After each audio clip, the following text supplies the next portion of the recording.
Did you actually expect it to be as big as it got? I expected it to be bigger. It's actually exceeding my expectations now.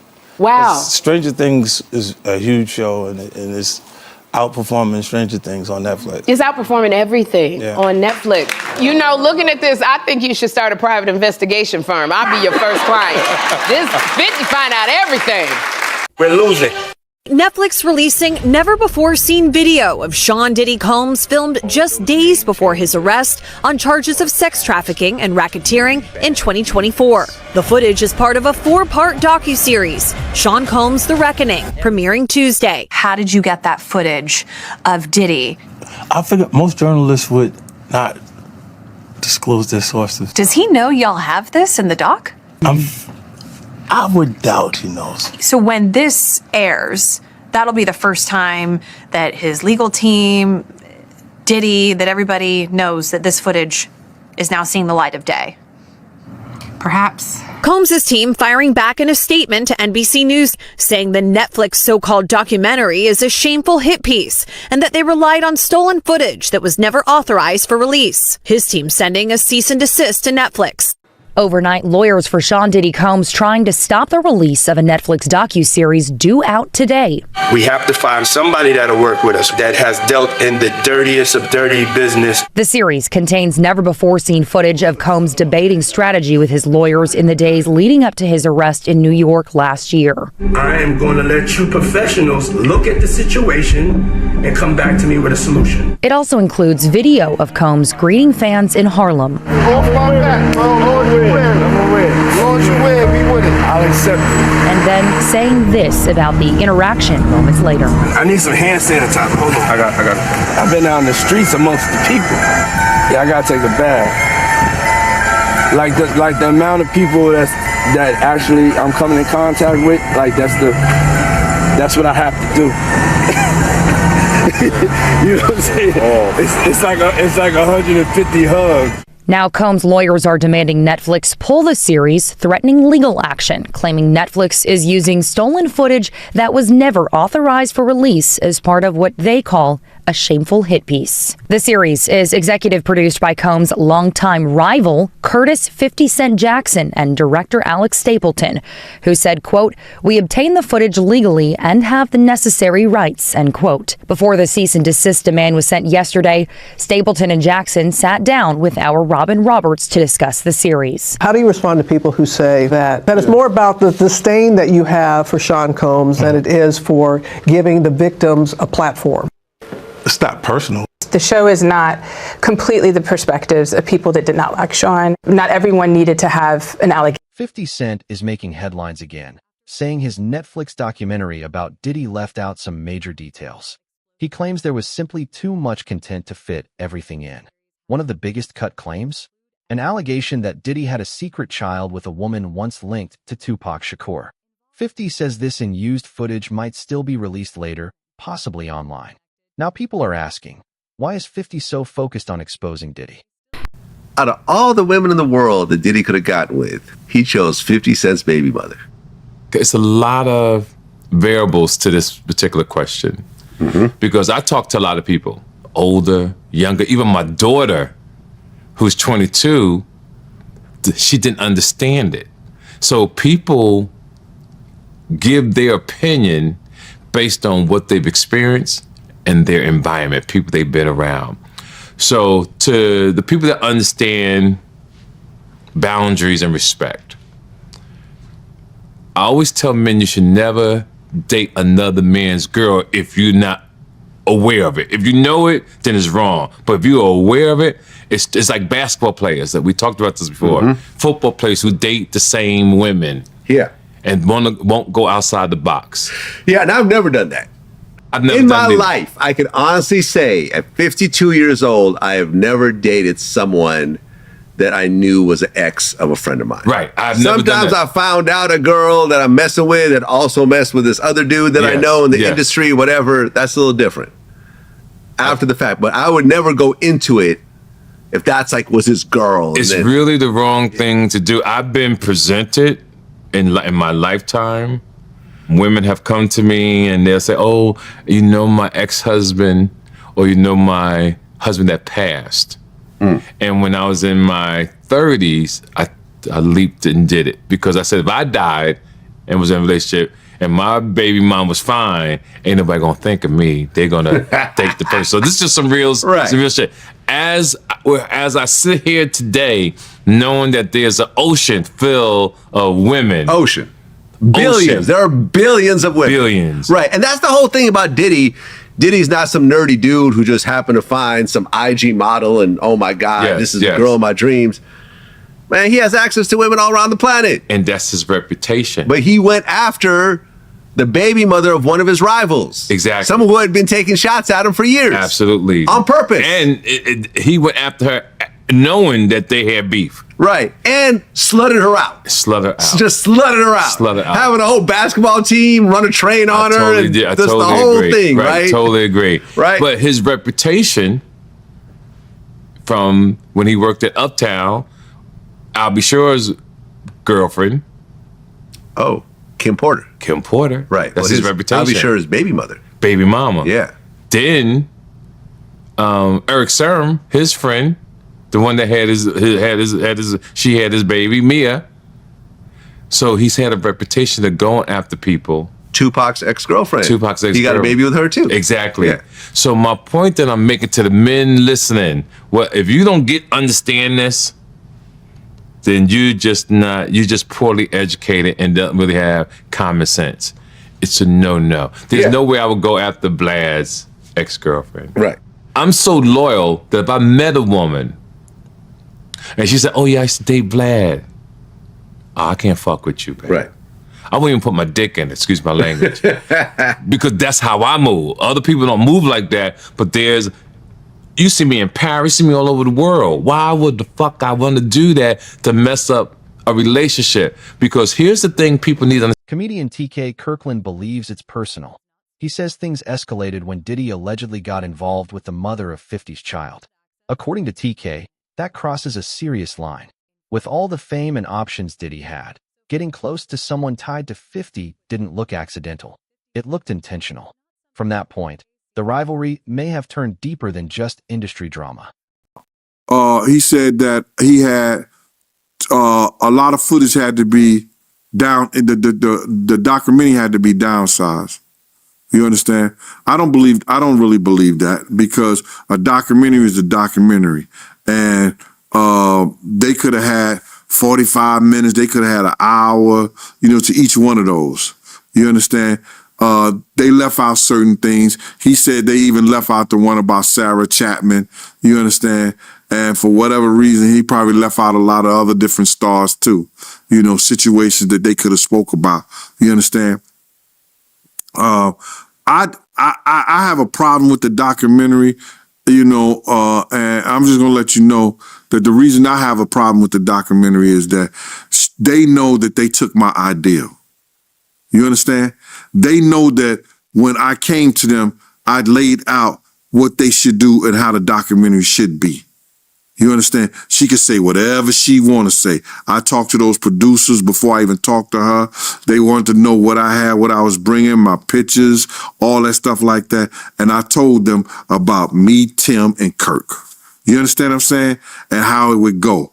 They did the same thing. This ain't the first time they stole from me, man. If you look at the Notorious Big, if you watch the Notorious Big, that part about the shoes, I had that in my book. And I was talking to K.O.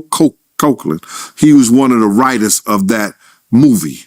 And I told him about when I let Big use my shoes at Soul Train Award. You had this old flunky ass dude, Mike B, get on Angie Martinez's show and talk about, yo, Big, he wore mixed max shoes and he went out there and performed. When you go look at the film, when you go look at Big performing on that show, ain't nothing mixed match about them shoes. There was $800 Maury's, size 14D, Big World 14E. E means that his shoes is a little wider than mine. He struggled, but he put them on and he went out there and performed. Those was my Gators that he had on. You understand? They did a little skit trying to disrespect me in the movie. Not everyone is happy with the documentary either. Gene Deal has spoken out, saying some ideas he shared were used without proper credit. That documentary, And if 50 do another one, and I heard he's gonna put it on YouTube or do whatever he's gonna do, Puff ain't gonna have nothing to do with that. Puff ain't gonna have nothing to do to try to stop that because he can't. Because if he could stop it, it would have been stopped. You know why he can't stop it? Because Puff know people right there at Netflix. Don't think he don't. And I don't know if this guy still work for them, but he was part of the flavor unit, Shakim. He was part of the flavor unit. He was good friends. He was cool with Puff and them. Flavor unit and them, Queen Latifah and them, they was cool with Puff. If Puff would have sent a cease and desist over there and they could do it and he had the power and they wasn't right, they would have been done it. You see it's still rolling, right? It's still going on, right? He ain't got that power no more. You understand? Now, could he sue them because they use his likeness or use them and stuff like that? I don't know. I'm not that versed in they using him. You understand? If they can steal your whole damn idea, your whole damn ideal, why can't they steal your whole damn intellectual property? That's what they do. Gene also reacted to rumors about more footage being released outside Netflix. He believes if Diddy had the power to stop it, the documentary wouldn't exist at all. So if more clips come out, they may be hard to block. I seen an interview about, he said that he had a lot of footage had to be down, the documentary had to be downsized. You understand? I don't really believe that because a documentary is a documentary. And they could have had 45 minutes, they could have had an hour, to each one of those. You understand? They left out certain things. He said they even left out the one about Sarah Chapman. You understand? And for whatever reason, he probably left out a lot of other different stars too. Situations that they could have spoke about. You understand? I have a problem with the documentary, and I'm just gonna let you know that the reason I have a problem with the documentary is that they know that they took my ideal. You understand? He also hinted that Diddy's personal mindset and obsessions may have influenced many of his past decisions. I need to know, do you think that Diddy killed Kim Porter? Absolutely. Why? Because of all the videotapes, because of the book, because of all the people she gave copies of her book to, or at least chapters, because of everything that she had on him, because of the tape that she used to blackmail him into a relationship and into a raise of him being sodomized by Andre Harrell. And I am not saying that allegedly because I heard her and Kim Muir talking about it in the booth of the bathroom while snorting cocaine at the Kit Kat Club. Another major topic people noticed missing was Kim Porter. She was Diddy's longtime partner and mother of his children. Despite being close to his private life, her story was barely covered. Kim passed away in 2018 at just 47, officially due to pneumonia, but questions have lingered ever since. Kim, it was alleged that she did have a book and that her book was about to come out. And she was talking about all the perils, everything that she went through in the music business and with Diddy. All the men that they slept with together, because there were men that they slept with together. There were swinging times that they slept with together.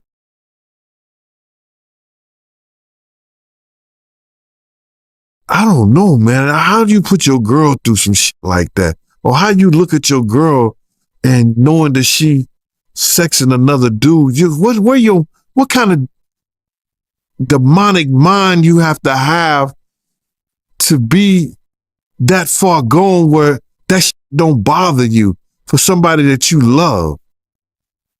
But Kim Book was going to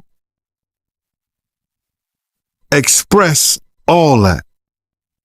And I hope she did her book on Google Docs or she did her book somewhere that is floating in the cloud of the internet that somebody could go get it one day. Because any picture you take, anything that you write or say, It's in that internet cloud. It just gotta be, you just gotta go get it. And one day, somebody gonna go get it. But I'm sure that he probably got hold to those tablets or whatever she had, allegedly, and got rid of them. Many believe Kim knew more than the public ever heard. Jean Deal even said she had deep insight into Diddy's world. Some think her story may have been avoided because it was too sensitive. Peace, David Bowie. I wrote several songs for Puff on his P. Diddy and the Family on the Forever album. I might have did a single on Forever album, the PE 2000 with my man Roger Green. I'm an artist that just so happened to become a ghostwriter by default. Yeah, that verse you had on Bad Boys for Life was dope. Yeah, Bad Boy for Life. Yeah, Black Rob, you got Black Rob, Muscle Game. You got Gangsta Lil Kim, Puff, Forever. Man, I wrote the songs with like Cocaine. I did the A-Ball and MJG Ride With Me. I mean, I did, you do the Discog, I have a whole bunch of songs.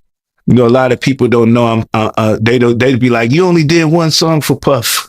Or there's one song for Bad Boy. As you check the history, do the resume. I got quite a few of them. You know what I'm saying? And there's plenty more. So that's nothing. Right. So I got to ask you, right? You being a part of Bad Boy at one point, news broke today that Diddy, he's stepping away from Revolt. How do you feel about that? And how do you feel about these lawsuits accusing Diddy of abuse? What do you think about that? You knowing Diddy, do you think he's capable of doing that, man? Do I think, yeah. Every man possibly is capable. I think he's very capable of doing it. It's in his character. That's who he is. That's what comes with power.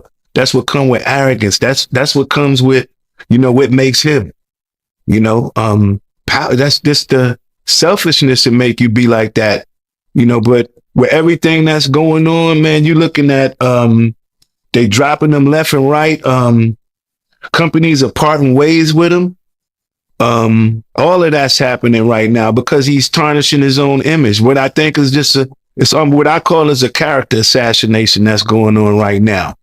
So it's just another form to silence a man, humble a person. You know how sometimes you got to humble somebody. You're right. Yeah, I think he's being humbled right now, which it took a long time. The documentary also didn't fully explore Diddy's famous parties. For years, there have been rumors about powerful guests and private behavior at those events. Mark Curry even claimed Diddy monitored Kim's calls, and one situation allegedly led to a confrontation at a party. Despite all this, the documentary didn't go deep into these stories or name many people. So what are your thoughts on all his celebrity friends that denounced those allegations and were like, this is false, and Liars. They were saying, yeah, should they speak up now? It's getting a little too late for those who are complicit. Stevie J should be charged. Mary J. Blige should also be charged. Jennifer Lopez should definitely be charged. Jay-Z should be charged. Khaled should be charged. Rick Ross should be charged. Usher should be charged and tried with him. Or for Justin Bieber alone. Jaguar Wright says people are missing a bigger picture. She believes Diddy's behavior may connect to his early life, his upbringing, environment, and what he experienced before fame. Situation that may occur. They were speaking on Diddy possibly may be able to get out in April next month. Of course, we doubt that'll happen, but if that was the case, if he was to get out next month in April, what does the entertainment landscape look like, Diddy coming home in 30 days? Same as it look now. Bleak. Just not Memphis. Just not Memphis. Bars. God damn. You too. Does Diddy have any redemption if he owns up to his depravities Prince said it best. Sometimes it snows in April. Oh, sometimes I feel so bad, so bad, so bad. Sometimes I wish that life was never ending. Whoa, all good things they say never last. She also pointed to how Diddy spoke about his father and street image, suggesting he valued power and control from a young age. Jaguar claims this mindset may have shaped his later actions and relationships. She even questioned his relationship with his mother, calling it unusual. And I remember one time walking in the studio, Bleak Beans, everybody was in there, and I was like, man, I'm telling you, man, y'all got a chance right now, just flood it, put out a lot of music, because 50 Cent is coming. And 4 months later, in the club hit, and it was over. And it was just like, okay, now everybody got to sit on the sidelines and wait this tidal wave out. Jaguar went further, claiming that some of Diddy's children may have been exposed to situations they shouldn't have been around. This raises a serious question. Who knew? And why did so many stay quiet? So what happens next? If 50 Cent releases more unseen footage, the story could grow even bigger. More names, more claims, and more questions could come out. One thing is clear, the documentary opened the door, but it didn't tell the full story.